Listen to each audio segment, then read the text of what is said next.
Okay, welcome out to another episode of Drake's Dungeon. March is already winding down, spring has sprung, and we are getting into April. By the time you guys hear this episode, we should have stat compression out into the game.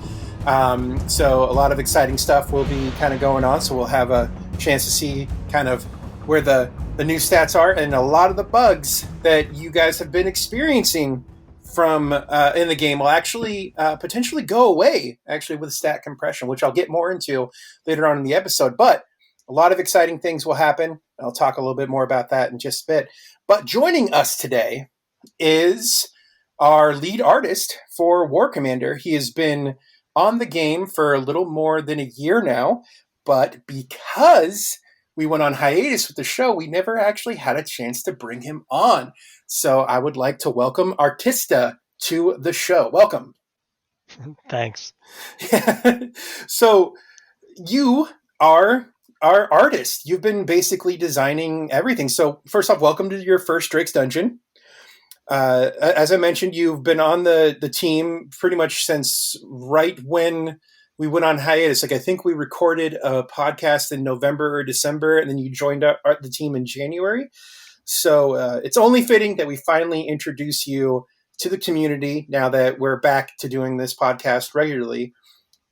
Since you started, though, you designed the look of almost every unit in the game. So my first question for you is, what's the favorite unit you've designed?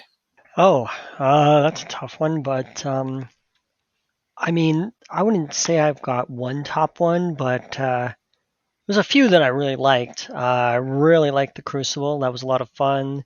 The Dervish, the Echo, Perseus, and there's a new one called Skywolf coming out that was also a lot of fun. Ooh, we're teasing what's coming next. Yeah, Skywolf is a couple months down the line, so there's a little tease that we're coming out with a unit called the Skywolf soon. So be on the lookout for that. I really love the Perseus. I think the Perseus, the look of that is probably one of my favorites. I love, like, we used to have a lot of mechs in the game, but I think they always had more of like a traditional, like old school 80s, 90s mech feel to them. And I think like Perseus and Claymore and those ones like feel like much more futuristic and modern and futuristic at the same time. I don't know how you really get around that, but I definitely love the look of those ones. Those are some of my favorites. Yeah, the old school mech warrior type, right? Yeah. Big boxes with legs. Yeah, and they're like they look like they're inside a cage of sorts, Right. as opposed to like something that's kind of more part of them. So yeah, I can definitely love those. Well, you are not just designing like just the units per se. You also kind of, in a lot of ways, design the entire look of some of the factions. Because since you've been here, we've introduced like the Descendants, and now in the game we have Mayhem. So when designing the look of an entire faction, not just a unit itself, but an entire faction, what's that process like? Usually I go to my boss and I go, "Hey, what's my process?" Yeah, well, I mean, I like it's sort of true, sort of not. But basically, the designers will have some idea in mind. They'll be like, "Yo, we need some dudes that live underground," or like, "We're making like a hardcore apocalypse biker gang," and I'm like, "All right, that's cool." So at that point, then I get to run with it. So I'll go out, I'll Google a bunch of like aspects of what the idea is. So like biker gang, pretty straightforward, bikes. But then you're like, okay, and also like apocalypse. So Mad Max would be the obvious one to run to.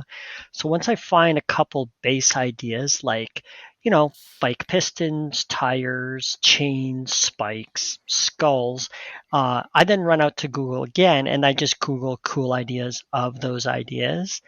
And then I just start ramming all that stuff onto like a dune buggy or whatever type of unit they want and stuff like that. So yeah, it's really once they give me an initial idea, I get to just run right down the pipeline until I pump out something fun. Yeah, I definitely, because I get to be a part of all the planning of like what comes next. So I definitely see like they'll give you like a one sentence description or something like that. Like kind of like X ship from X whatever, you know? And Right. Like sometimes I'll even get like some really bad like MS Paint thing that's all been hacked together, and they're like something kind of like this, and I'm like, that's cool.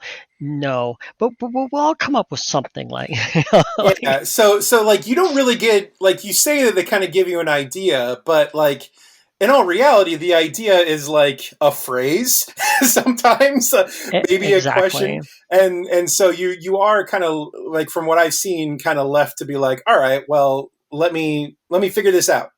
And you know some of the stuff that you've come up with has been great. Like I love, I mean I'm a huge Mad Max fan. I've probably mentioned this on episodes before, but having like this post-apocalyptic, I mean it feels like since War Commander kind of takes place in a bit of a post-apocalyptic, you'd have something like the anti-survivors, you Right.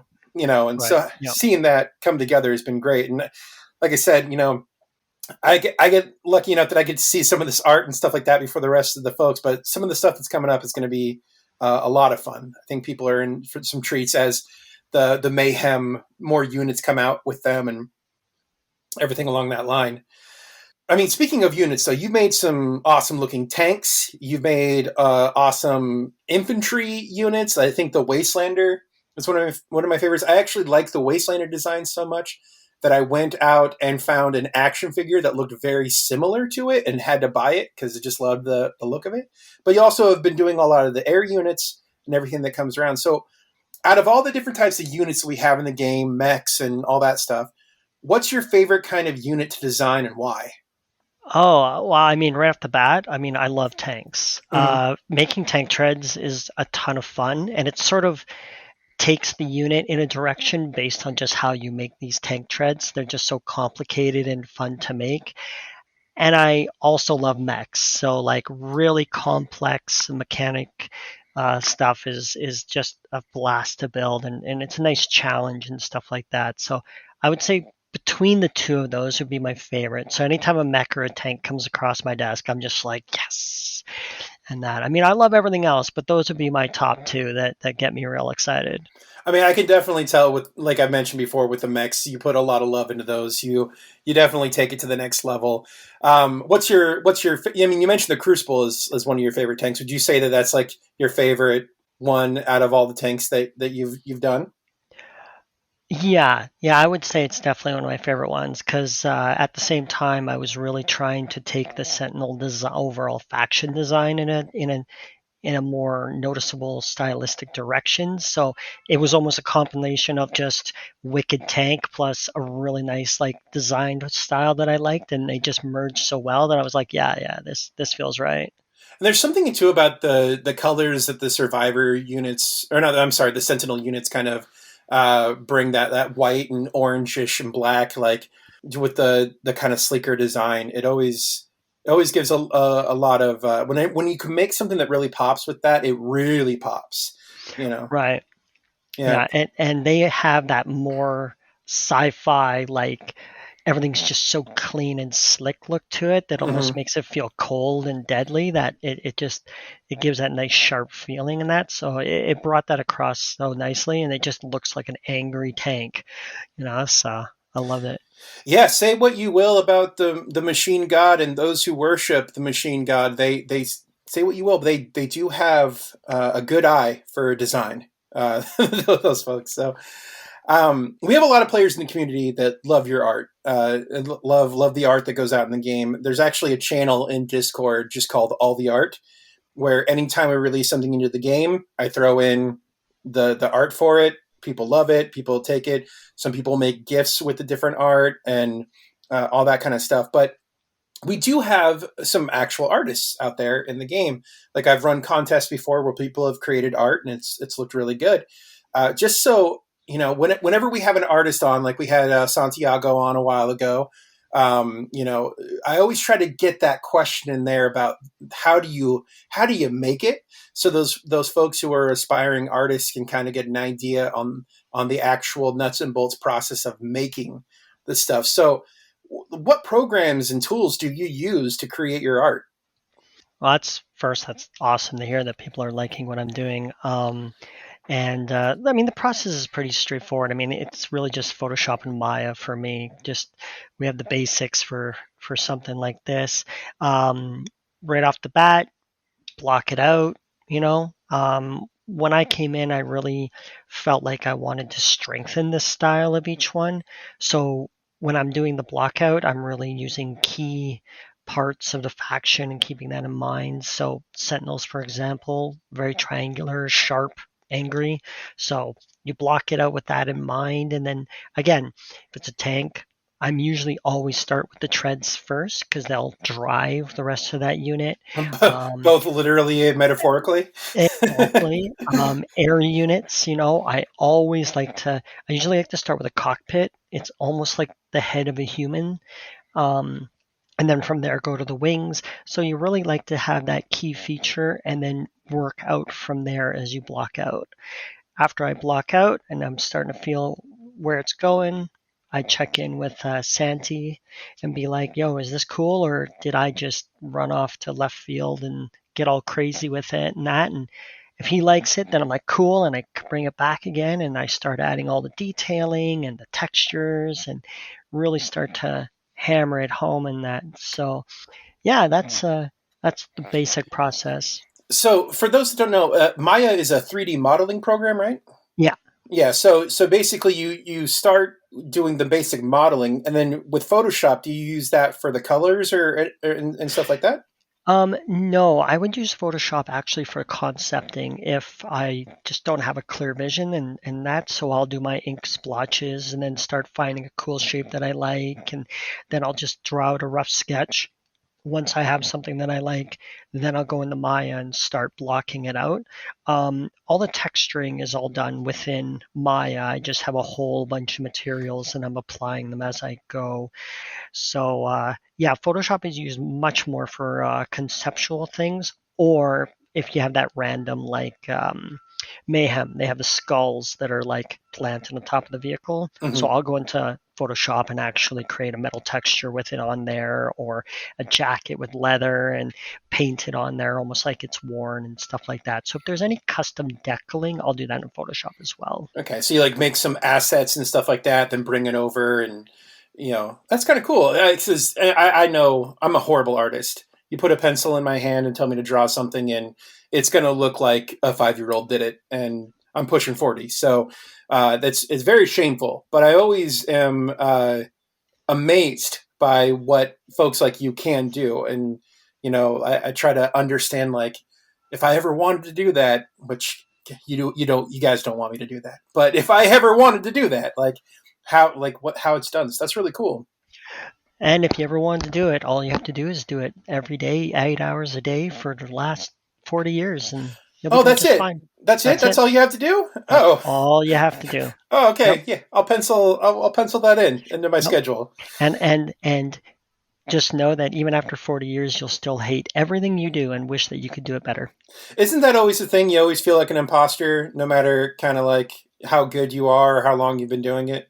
Of course. Yeah, that's shameful because you do great work, and I know everybody tells you you do great work, but yes, you do great work. All the artists in our company will sit there telling each other about how good your stuff is. I wish my stuff was as good as yours. And we're all patting each other on the back. Meanwhile, we're all just loathing our own stuff. It's just the way of the artist. Yeah, I think creators are like that too. Because I mean, I do a lot of writing and stuff like that, and everything I've written, people are like, "Oh, this is really cool! I can't wait for more." And I'm just like, "It's horrible! It's horrible!" Exactly. Yeah, that's the curse. Well, is there anything else you'd like to share with the community about what you do or about yourself? Pretty simple. I've been in the industry now for about 20 years making games. Even had my own little company at the one point with a friend making mobile games. Oh So wow! I've been around for quite a while. Love hard surface modeling. So again, tanks, weapons, all that kind of stuff is my favorite. And when I'm not making games, I'm usually playing them. Pretty hardcore gamer. And yeah, other than that, I go camping, fishing, and biking and all the outdoor stuff as well whenever I have time. Yeah, Right it's on. pretty You much me. Canadians, you love going outside. I can't go outside. It's just too much of that sunlight stuff. I don't know. I'm Oh part. yeah, I'm part vampire, though. I think most gamers have to have a little bit of vampire in them. Yeah. But I grew up when it was -40 and we had 8 feet of snow. Loved it. that sounds like one of those stories that your parents like tell you to shame you when you like back in my day it was -40 and like you had to walk Uphill, both uphill. ways. That's how we played video games. All right, as mentioned earlier in the show, we will be having 2 potential bug fixes that will be coming about with stat compression that I definitely want to make sure that you guys know about. There has been one of the ongoing issues of battle logs not loading properly. That is likely due to the fact that the numbers are just too large. that the logs themselves are not loading properly because of that. So, in theory, stat compression should fix any future attack logs that are unable to load. So that is one bug that I know people have been pretty concerned about. So that should hopefully be fixed with that. And then the other bug, which we mentioned last episode, that stat compression should help resolve is the error message that pops up that says you have a platoon that needs to be repaired, so you can't actually deploy that platoon. That should be resolved directly through the stat compression, since the numbers were so large in that platoon that essentially the game couldn't register it. So definitely want to make sure that not only are we compressing these stats, but this will give us a few long, annoying bugs fixed along the way. Well, as a new segment that we've been adding onto the show, just to answer some player questions and get that, I'm going to change it up a little bit because I'm going to start out with an update to a question that we answered last month. The question last month was one of the questions last month was about sound in the game and what happened, and we said it is something that the team wants to work on and get into. Well, they were able to get on it and look into it. Interestingly enough, it's nothing wrong with the game itself that actually changed. Chromium, which is basically the code that's used for many browsers, Chrome, I believe Opera uses it, I think Edge uses it. A lot of different browsers use Chromium as their base code. They released an update that it basically disabled the sound. So engineers have gotten into it and figured it out and found out, like, okay, this changed on Chromium. And not this week, but next week. The next release that we have, I believe it's 12.07 release notes, or you'll see that we should have a fix for sound in the game. So players have been asking for the sound back. We should have that fixed. From the time you hear this, it should be about a week after this podcast goes up. It should get fixed about a week later. So we're really excited about that. So it'll fix the sounds, it'll fix the music, and basic things like that. So who would have thought that a browser update would basically break something in the game? But it happens, and we figured it out, and we have a fix for that. So that's an update on the sound issue. Sound will be fixed shortly in the game. But this month's question is one that I've definitely been seeing a lot of people on Discord and forums ask us as well. I've answered on Discord and forums, but I know not every player is on Discord and forums. So definitely I'll answer this here as well. I sent in a ticket a while ago, and it still hasn't been answered.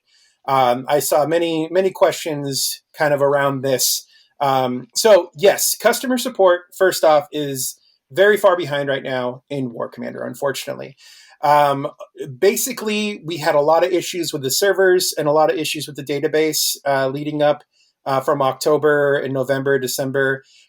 Ultimately, the resolution meant that we added more servers to the game, so the game's actually much more stable now than it was a couple months ago. But that did create a huge backlog in tickets for us because there were a lot of issues that were happening, understandably, which meant a lot of tickets coming in, which meant a lot of tickets for folks to answer. And we've been pulling people from other games as well to come and try to answer support tickets as fast as we can. So the team is working incredibly hard on getting through the backlog of the tickets. I even get in there every day and between all my other duties and help out over there as well. So we do apologize that it has been such a wait for many players to get their tickets answered. We're not ignoring you.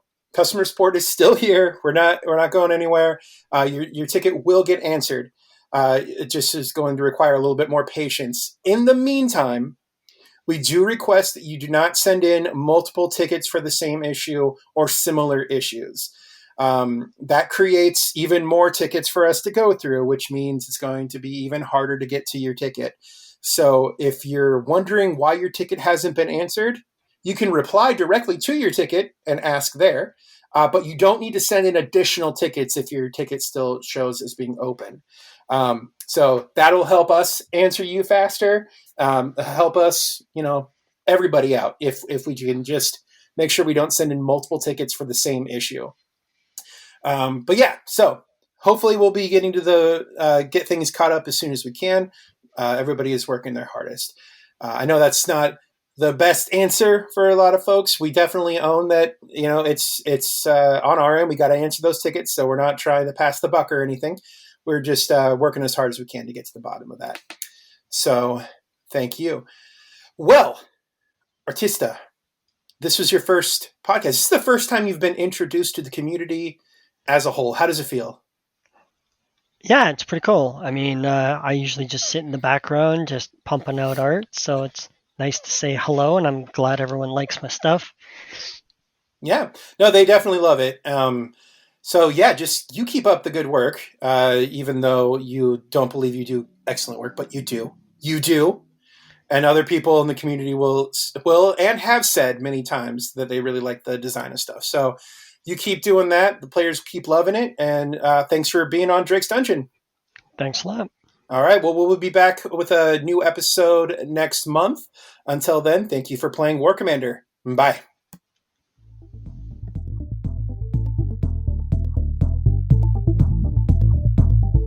Previously on War Commander, Greg and Jasma were captured by Mayhem forces and imprisoned. But using their immeasurable wit, they managed to escape the clutches of their captors.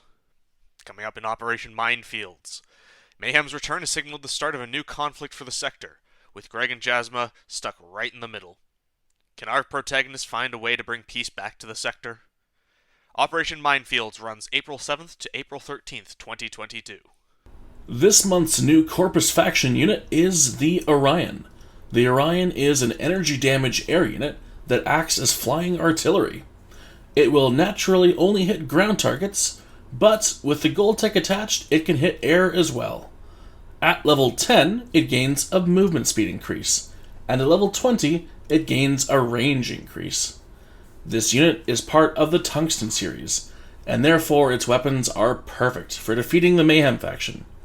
Earn the Orion in Operation Minefields from Thursday, April 7th to Wednesday, April 13th.